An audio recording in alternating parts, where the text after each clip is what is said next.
This video is for EXS 219, Principles of Human Nutrition. This is for Chapter 10, entitled Nutrition, Fitness, and Physical Activity. This is Desi. He's going to maybe help us teach. I don't know. What do you think, Des? Good. Okay. Yeah. All right. So this is Chapter 10 in your book. The first thing I want to point out is these very important distinctions between what physical activity is and what exercise is. So it's important to note that physical activity is typically unplanned.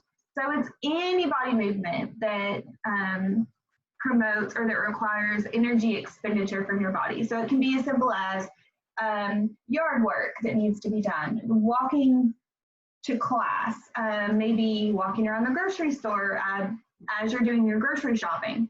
The difference in that is that exercise is considered to be like a subcategory of physical activity. So think about physical activity as an umbrella term that includes any body movement. And exercise is a subcategory of that. Typically, exercise is pre-planned, structured, and repetitive. So you've made the active choice to go to the gym and do a class, and you're going to do these things in order to get stronger, burn calories, whatever that case is. So it's very important to understand what that distinction is when we talk about exercise and physical activity. Those terms are technically not interchangeable. There's a lot of reasons that we should be physically active, and I feel like it's very similar to why we should eat well. I'm not going to read all of them here, but I do think it's important to understand that it has multiple functions, especially right now with everything that's going on. I'm reminding my family to get up and be physically active more often just because it's improving our mental health. It can reduce stress. It can improve our sleep, and it makes us just in general feel better. And then there's additional benefit if it's done outside, right? Because we know that being outside in the fresh air can make us feel better, okay? So there are 5 different measures of physical fitness. I would absolutely know these, and I would be able to define them and potentially give an example. So as you're taking notes through this lecture, be able to give an example of what that might look like. So the first one I'm going to talk about is muscular strength. Now, muscular strength and muscular endurance sound very, very similar. The difference is muscular strength is our ability of a muscle to exert force, okay? So for example, how much can you bench press, right? Is it 50 pounds? Is it 100 pounds? What is it? So it's that ability, and typically we measure that by resistance. Hi, Desi. Typically we measure that by resistance. So how many pounds is that, right? And then the difference there is muscular endurance is how long can you do repeated contractions against a resistance over time. So for example, you may be able to do 100 pounds in a bench press, but you can only do 1 rep of it. Now granted, that does great things, but the endurance component can be particularly important. So can you do 50 or 12 reps? So that's the difference in strength and endurance. Desi has decided we're going to talk about body comp, so let's go back. Flexibility, this one's pretty simple. It's range of motion and joints. There's a lot of ways to do this. I always honestly think about yoga or stretching. Cardiorespiratory fitness, this is a lot of times what we think about when we think about exercise, and it's the ability of our cardiovascular and respiratory systems to supply fuel for us to sustain activity. Typically, with that, we're thinking about heart rate, we're thinking about the heart pumping more efficiently, we're thinking about aerobic capacity, and I'm gonna have to get this guy out because he's gonna mess it up. All right, you gotta go back downstairs now that you have your sucker. Go on. Thank you, bye. Jack can go up here if he wants to, yes. Thank you, bye-bye. Sorry, these are the things that are gonna happen through the lecture videos. Okay, so there are those 4. With cardiorespiratory fitness, a lot of times we're talking about anything that's aerobic, so running, swimming, things like that. Now, body composition is another way to measure physical fitness. See, we've got it there. It's the one that's kind of different. So this is the idea that what is our lean body mass, what is our fat mass, And how does that look depending upon whether you're male or female or whether or not you work out. So it's really important to understand that a physically fit person has a greater proportion of muscle and a smaller proportion of fat than an unfit person of the same weight. This kind of gives some strength to that concept of skinny fat that people talk about. So, you know, two people being 150 pounds, but whether or not they're actually, what their fat percentage is can determine really whether they're more physically fit or not, right? But it is important to understand that there is a desirable body fat percentage difference in genders. For men, typically, in order to be considered on that healthier side, we're looking at a 10 to 22% body fat percentage. It's very normal. For women, though, it is normal to see a 20 to a 32%. Now, those do range depending upon some of the sources you look at, but typically it's going to be about at least 10 points higher than what you will see for male, for female. So why do we hear that women have a higher body fat percentage? Well, at some point in their lives, they may have to have extra energy stocked in order to fuel pregnancy and the growth of a fetus. So that is why we expect that women have this higher body fat percentage. So you've probably seen these definitions before, aerobic versus anaerobic. Aerobic, we're talking about that cardiorespiratory endurance. And we're talking about the metabolic pathways that require energy for require oxygen for energy production. So we're talking about the ATP cycle. We're talking about ensuring that that we are able to be more cardiovascular fit. A lot of times in a lab, we actually do this down in Dr. Steve's class. We measure VO2 max. So basically looks like a mask over a person's nose and mouth and measuring how much they're putting out and taking in as they are exercising. And typically we expect to see that as exercise increases, that VO2 max would also increase. So that higher level of oxygen used at peak level of activity, so at that 100% VO2 max, is a higher level of fitness performance. Now, one thing that is super important to understand is you would not expect that the second you step on the treadmill and put on your VO2 mask that you are running at 100% VO2 mask. Also, or max, I'm sorry. Also, you would not expect to stay there long. Typically, we see it kind of as a bell curve, right? I mean, you expect your highest level of fitness performance to be at that highest level of VO2 max.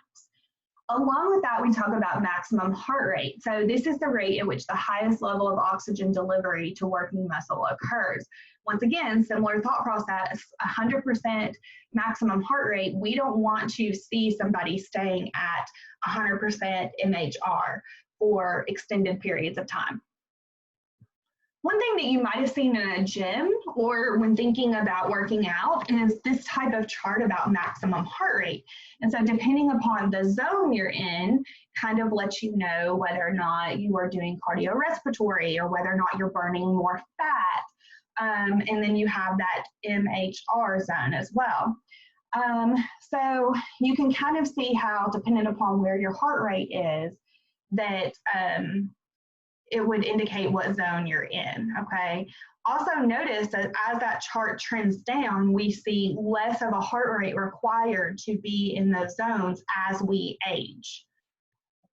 So one thing you're gonna have to do in this class that you might have had to have done in 101, that you will have to do probably for the rest of the time that you're in an exercise science-like program, is calculate maximum heart rate and target heart rate. This may be important, let's say, if you're working in a fitness facility and you have clients you're working with individually that may want to know these things. I will say doing this by hand has been less and less as we have technology and watches that tell us all of these things. But it's important to know. It's almost like some algebraic functions. Like, let's do it by hand so we understand where it comes from and what it is so that we can better interpret it when using our pieces of technology. So the method for doing this is called the Carbonian method.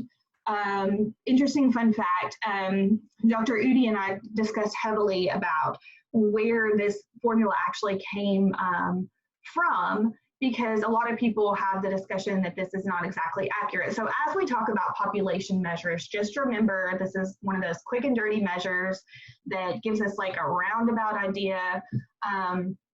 But the research that was done to develop the Carbonian method was done on white males. And so some of that difference we may see may be the subsets of the population that were not utilized when researching the Carbonian method. So here is your formula. You've got 220 minus that person's age is going to give you the max heart rate. The max heart rate minus resting heart rate, which resting heart rate, if you look down here at the example, I don't know if you can see where I'm trying to like highlight on my screen. Maybe you can here. Resting heart rate in this case is always going to be 60.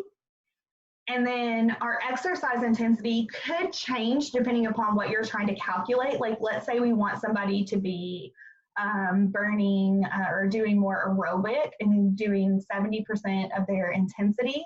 That's why that 0.7 is there for that exercise intensity. Okay, so I'm going to say this multiple times during this lecture. I am going to give you formulas for your exam. I would have, even if you were in the classroom. I don't expect you to memorize formulas. I want you to know how to use them and interpret them. That's far more important to me. So for your exam, you will have access to formulas. You will be able to look at formulas. So please do not memorize this, but what may be important about the Carbonian method to understand is what is that resting heart rate? What is that exercise intensity there? Like, what does that actually mean? And I would understand, particularly with this one, that this 200 is the max heart rate. And then in order to get to your target heart rate intensity, you've got to do this further calculation. And that's really where you want that person at if they're at that 70% intensity. So understand the context of it, don't memorize it. Okay, so one thing that we're going to talk about a little bit that we've already talked about in this course is basal metabolism.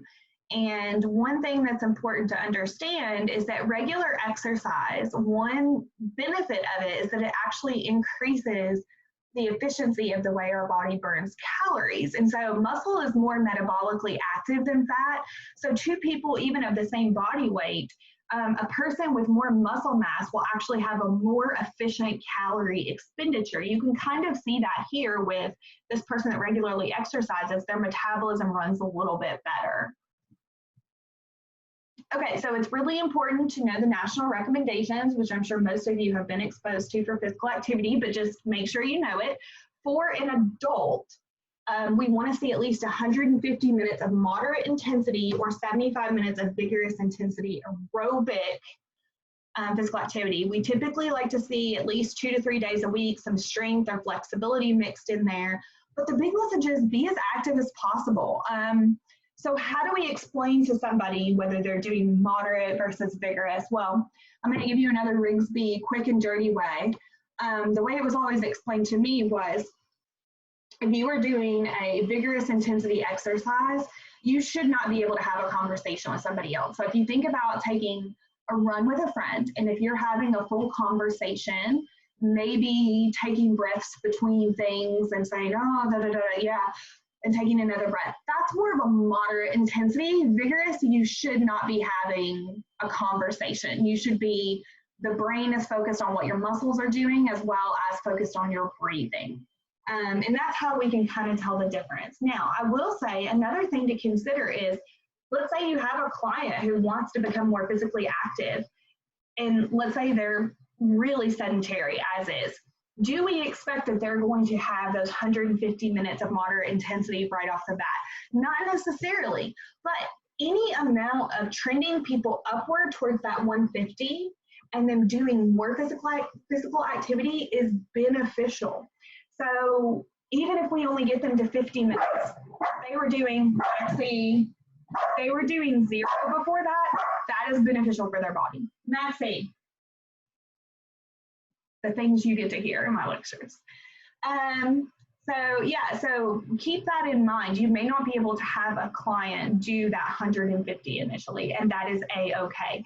The other newest research out there that I think is particularly interesting is about high intensity interval training, or HIIT sometimes we see. We have seen that there's serious benefit in doing HIIT training and doing even just, it has to be at least a 10-minute increment. But we see the most benefit between that 15 to 20 minutes. And so if someone is doing that 2 to 3 times a week, because of how high intensity it is and because it gets you more to that vigorous quickly, we actually see a ton of benefit from that. And it's a really efficient way to get in physical activity. Okay, so there are 3 things that affect physical performance, and this is how you kind of get the nutrition and physical activity components. Genetics definitely impacts people's physical performance, but training absolutely does. And then the third one is nutrition. Physical activity and proper nutrition go hand in hand. Listen, you can't out-exercise a bad diet. Sometimes you can, but it's normally not for too long.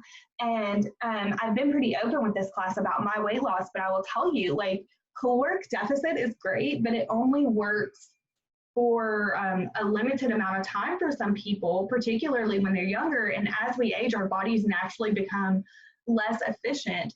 And so when you hand in hand that physical activity and proper nutrition, your body works at maximum benefit. I've actually heard a lot of conversations at nutrition conferences about if we're really doing our job well in nutrition science and as researchers, if we're not measuring physical activity. And there's a lot of researchers out there that say that we can't do one without thinking about the other. Okay, this is a really big important point of my class. If you take comps in our department, I will probably ask you this if you get me. So please hear me out when I say this. Exercise with proper nutrition has not been found to be an effective weight reduction method. Okay? You can't just tell people to eat better and be more physically active and draw the line there. Even though those 2 components are extremely important, caloric deficit in order for people to lose weight is absolutely necessary.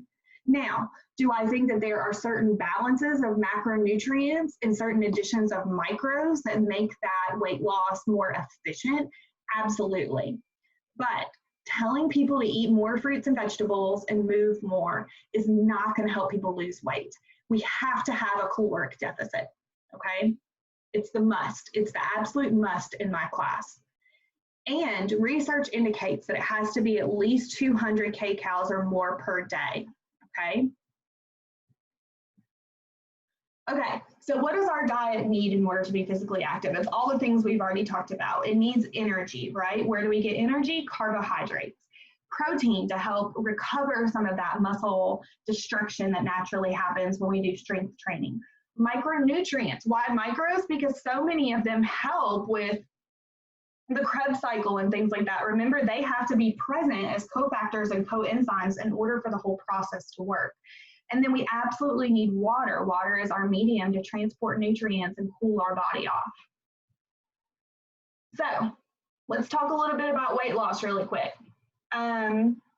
So in order to gain or lose weight, it's a very similar thought process. Healthy weight gain, it's not sexy, it's not exciting. I love watching the infomercials about weight loss because it talks about all these extreme measures of weight loss. But the reality is healthy weight loss is super, takes a long time and is not fun. Being somebody that has done it recently, I totally know this and I get it. You have to have caloric deficit of at least 200 kcal per day. You have to increase your activity to burn at least 300 kcal per day. And lastly, you've really got to change some behaviors that led to that weight loss or that weight gain. So a lot of times what we want to see is about a 500 kcal deficit, 200 at least being from food, 300 being from physical activity. And if you can maintain that 500 kcal deficit for 7 days, that will equal 1 pound of fat per week. So we're talking about actual fat loss, not water loss. Typically, we see what healthy weight loss should be is about 1 to 2 pounds per week. Similarly, healthy weight gain, we really want to see that 1 to 2 pounds per week. Okay, so typically 1 to 2 pounds per week, whether that's a gain or a loss. Now, why do we care about that deficit of 500 kcals per day times 7 days? Well, what we know is 3,500 calories or kcals equals 1 pound of body weight. So let's say you were able to put yourself in a deficit of 1,000 kcals per day.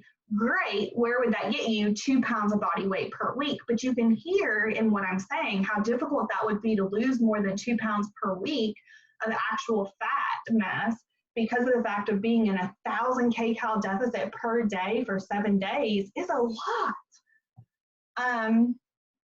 So one thing I often hear people ask me is about athletes and having different nutritional needs. And resoundingly, my answer is absolutely. Athletes do have different nutritional needs. However, typically people think about it like Michael Phelps. And so this is a Michael Phelps breakfast, completely ridiculous. Or when he is in full training season, he typically eats about 12,000 calories per day.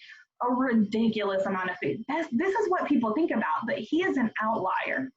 I will even tell you that as my husband was training for the marathon, when he was burning calories from his long runs, he was literally finding it difficult to eat enough calories to not be in a deficit all of the time. So do you understand?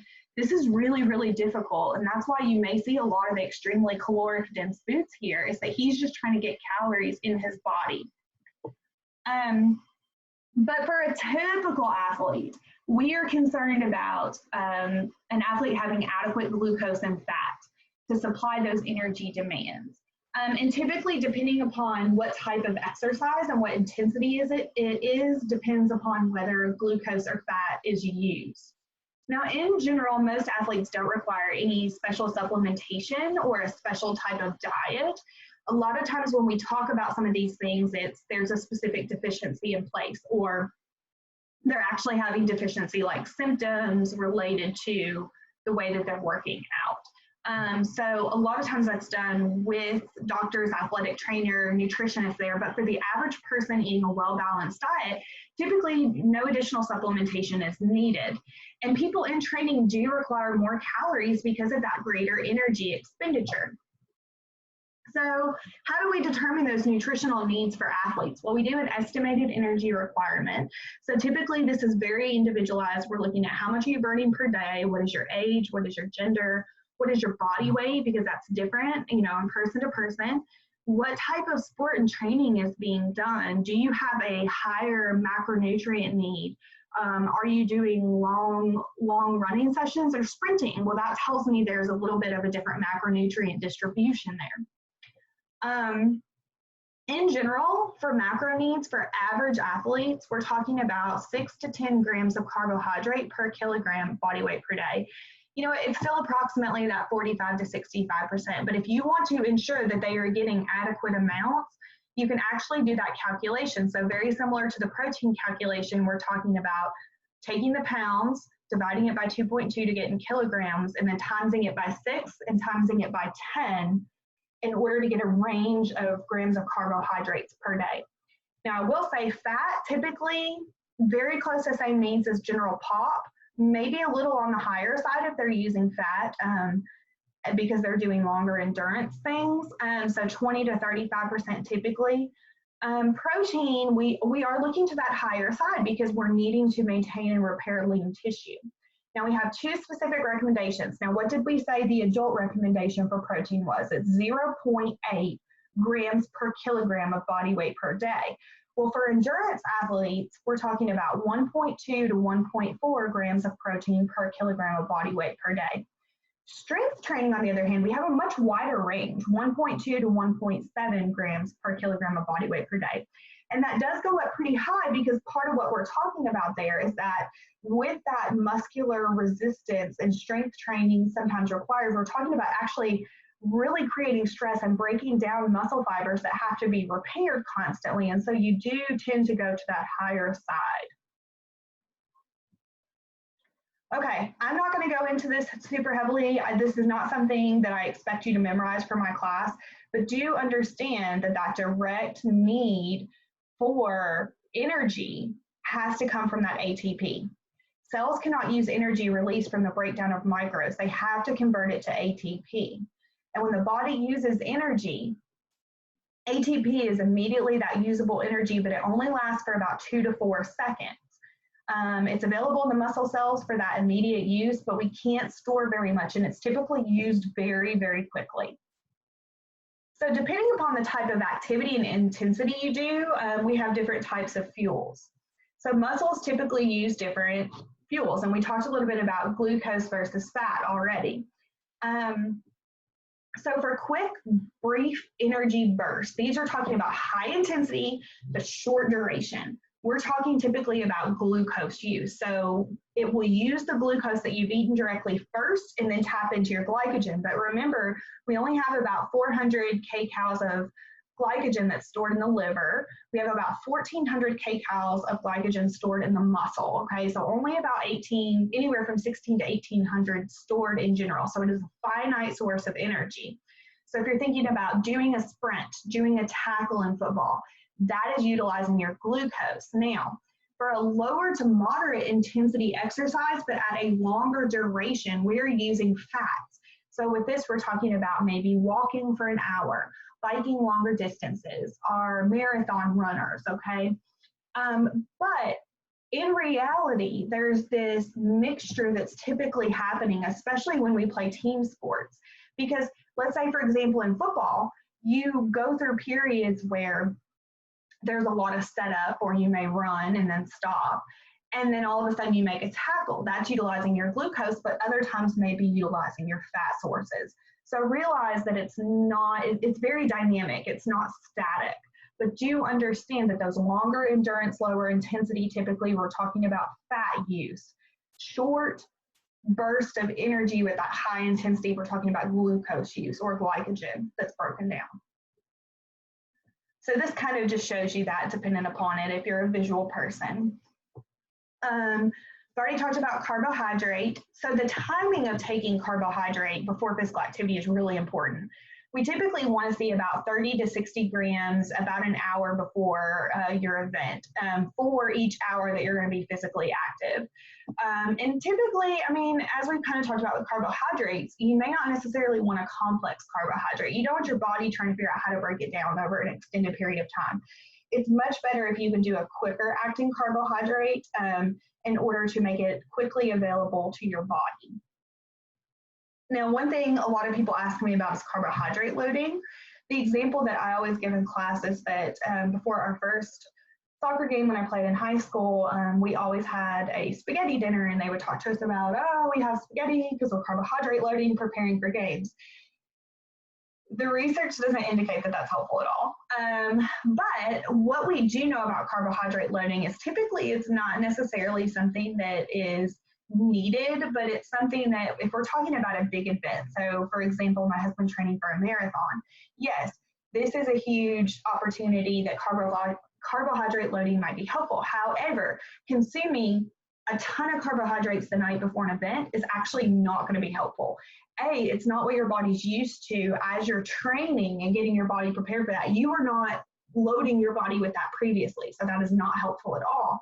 But if you can gradually increase the amount of carbohydrates that you would normally eat about a week leading up to the event, tapering them, what you're actually doing is remember how I said your body adapts and it knows about how many carbohydrates you're going to take in. Let's say you typically take in 100 grams of carbohydrates at dinner.